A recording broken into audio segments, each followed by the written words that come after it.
প্রতিদিন সকালবেলা, সন্ধ্যাবেলা, ওয়া ইনদামা ইয়াযহাব ইলা ফিরাশি, আর রাতে যখন বেডে ঘুমাতে যেতেন হাত দুইটা এরকম করতেন, করে তিনি সূরাতুল ইখলাস পড়তেন, সূরাতুল ফালাক পড়তেন, সূরাতুন নাস পড়তেন। এই তিনটা সূরা পড়তেন। এই তিনটা সূরাকে একসাথে বলে তিন কুল। কি বলে? কুল আস-সালাসা। কারণ এই তিনটা সূরার শুরুতে কুল আছে না নাই? তিন কুল পড়ে বিশ্বনবী হাতের মধ্যে ফু দিতেন। ফু দিয়ে মাথা থেকে শুরু করে মুছতে পা পর্যন্ত মুছতেন, হাত মুছতেন, সারা দেহের যতটুকু সম্ভব বিশ্বনবী সারা দেহের মধ্যে এই তিন কুল পড়া হাত দুইটা দিয়ে সারা দেহের মধ্যে বিশ্বনবী হাত বুলিয়ে দিতেন, মেসেজ করে দিতেন সুবহানাল্লাহ। সকালে, সন্ধ্যায়, আর রাতের বেলা বিছানায় গেলে। এটা protection from all the bad আইস। যত হিংসুক চক্ষু আছে, যত ভূত পেতনি আর শয়তানের অনিষ্ট আছে, সব থেকে আপনাকে রক্ষা করবে কে? এজন্য প্রতিদিন এগুলো পড়বেন। কি কি পড়বেন? এরকম হাত দুইটা মিলায়া সূরা ইখলাস, সূরা ফালাক, সূরা নাস, তিনটার বলে একসাথে তিন কুল। কি বলে? আজকে থেকে এটা আমল করা যাবে। মা আয়েশা যখন অসুস্থ হতেন, বিশ্বনবীর কাছে যে বললেই বিশ্বনবী বলতেন, আয়েশা হাত দুইটার একসাথে করো, সূরা ফালাক পড়ো, ইখলাস পড়ো, নাস পড়ো, ফু দাও আর সারা দেহে মেসেজ করো। সুবহানাল্লাহ পড়েন। বিশ্বনবী একবার সেজদায় আছেন। কিসে আছেন? চিল্লায় কোন? সেজদা অবস্থায় লাদাগাতহু আকরাব, একটা বিচ্ছু পোকা এসে বিশ্বনবীর হাতের মধ্যে কামড় দিয়েছে। বিচ্ছু কামড় দিলে খুব আরাম লাগে না? হ্যাঁ, বিষাক্ত, পয়জনাস, ভ্যানামাস।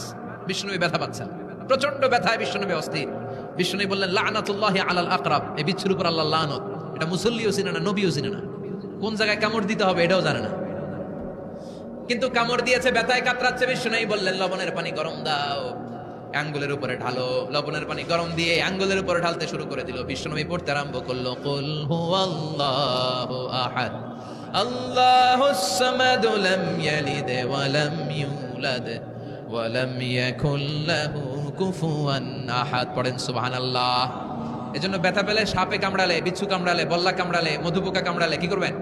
সূরা ইখলাস, সূরা ফালাক, সূরা নাস। আবার বলেন, সূরা ইখলাস, সূরা ফালাক, সূরা পড়ে ফু দিবেন। আর রাত্রিবেলা, সকালবেলা ঘুমোতে যাওয়ার আগে হাতের মধ্যে ফু দিয়ে সারা দেহে মেসেজ। মনে থাকবে না? মাহফিল শেষ, ওয়াজও শেষ, মনে থাকবে তো? তাই মসজিদে কুবাতে বিশ্বনবী সাল্লাল্লাহু আলাইহি ওয়াসাল্লাম এক সাহাবাকে ইমাম বানায় দিয়ে আসলেন। উনি ইমামতি করে মসজিদ, আর বিশ্বনবী ইমামতি করে মসজিদ নববীতে। মসজিদে কুবার যে ইমাম, তিনি প্রতি রাকাতে জাহরি কেরাতে, মানে মাগরিব, এশার, ফজরের সালাতে প্রত্যেক রাকাতে সূরা ফাতিহার পরেই এই সূরা ইখলাস পড়ে। শুনতেছেন? প্রত্যেক রাকাতে সূরা ফাতিহার পরে কি পড়ে? ইখলাস। মাগরিবের প্রথম রাকাতেও ইখলাস, দ্বিতীয় রাকাতেও ইখলাস, এশার প্রথম রাকাতেও ইখলাস, দ্বিতীয় রাকাতেও ইখলাস। ইখলাস পরে এরপর অন্য একটা সূরা পড়ে, কিন্তু শুরু করে ইখলাস দিয়ে। ফজরের প্রথম রাকাতেও ইখলাস, দ্বিতীয় রাকাতেও। মুসল্লিরাকে পাইছে কি? খালি ইখলাস, খালি ইখলাস। যে ধরছে, আপনি পাইছেন কি বলেন? ইমাম সাহেব বলে, কিছুই পাই নাই, আমার মন চায় আমি পড়ি, তোর মন চাইলে তুই পড়, নাইলে যা। তোর কমিটির সভাপতি, সেক্রেটারি, এই মসজিদের ইমাম হিসেবে আমার নিয়োগ দেয় না, নিয়োগ দিছে বিশ্বনবী। আমার নিয়োগ যদি বাতিল করতে হয়, লাগবে বিশ্বনবীরে তুই ভাগ। তোমার মনে চাইলে পড়ো, নাইলে অন্য মসজিদে পড়ো, যাও মিয়া। এটা তো সভাপতির, সেক্রেটারি নিয়োগ দেয়া মসজিদ না, এটা নিয়োগ দিয়েছে বিশ্বনবী, ঠিক কিনা? নিয়োগ বাতিল করলেও কে করবে? বিশ্বনবী। সবাই বিশ্বনবীর কাছে যে বললো, ইয়া রাসূলুল্লাহ, এমন মুসল্লি, এমন ইমাম আপনি দিয়ে আসছেন, উনি ইখলাস ছাড়া আর কিছু পড়ে না। বিশ্বনবী বললেন, তাই নাকি? এমন করে কেন? ডেকে আনা হলো। বিশ্বনবী বললেন, ওরে সাহাবী, ঘটনা কি হাসা? কয় হাসা। প্রতি রাকাতে সূরা ইখলাস পড়ো, তোমার কি কোরআন থেকে অন্য কোন সূরা মুখস্থ নাই?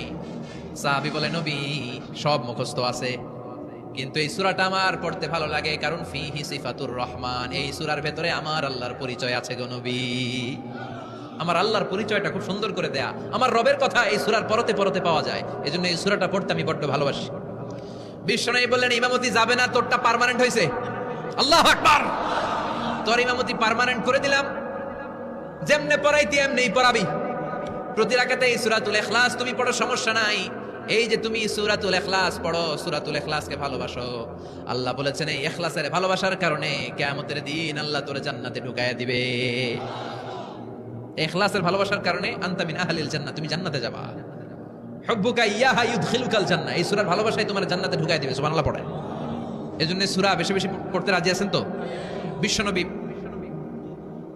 তাবুকের যুদ্ধে গেলেন। তাবুকের ময়দানে